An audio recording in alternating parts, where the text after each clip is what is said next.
गणेश वसंतराव शिंदे, राहणार पिंपळगाव, पोस्ट जेवली, तालुका उंबरखेड, जिल्हा यवतमाळ. असा माझ्या मुलाला आजार होता तापीचा. 110-105 ताप राहायची, पण दवाखान्यामध्ये काहीच व्हायचं नाही. धानकी नेलं, उंबरखेड नेलं, नांदेड नेलं, मुंबईला नेलं, सगळे नील रिपोर्ट यायचे. कुठंच काय त्याचा हे निकाल लागला नाही. शेवटी मग आमच्या गावामध्ये एक सुंदरबाई म्हणजे मावशी म्हणून आमची, तिने सांगितलं बाबा एकदा तू मलकापूरला ने. तर त्याच्या वाऱ्या झालेल्या होत्या 4-2. मग त्याचं मलकापूरला ने म्हणल्यानं मला, मी काही हैदराबादला नेलं नाही, कुठं नेलं तुम्हाला मला बऱ्याच ठिकाणी दवाखान्यात सांगितलं होतं न्यायचं.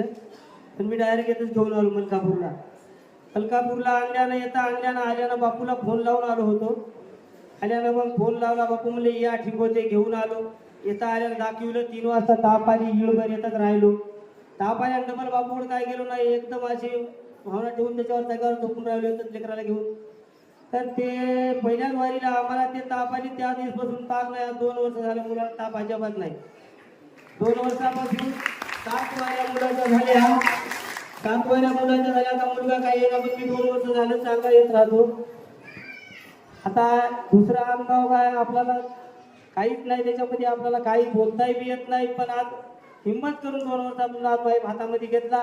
मग वय कमीत कमी 49 वर्ष आहे माझ्या हातामध्ये. मला माहीत बोलता येते की नाही हे हिंमत होणार गेली, तरी मी हिंमत करून आलो येतो 2 शब्द बोलायचं म्हणून. चला बाबा काहीतरी अनुभव सांगाव.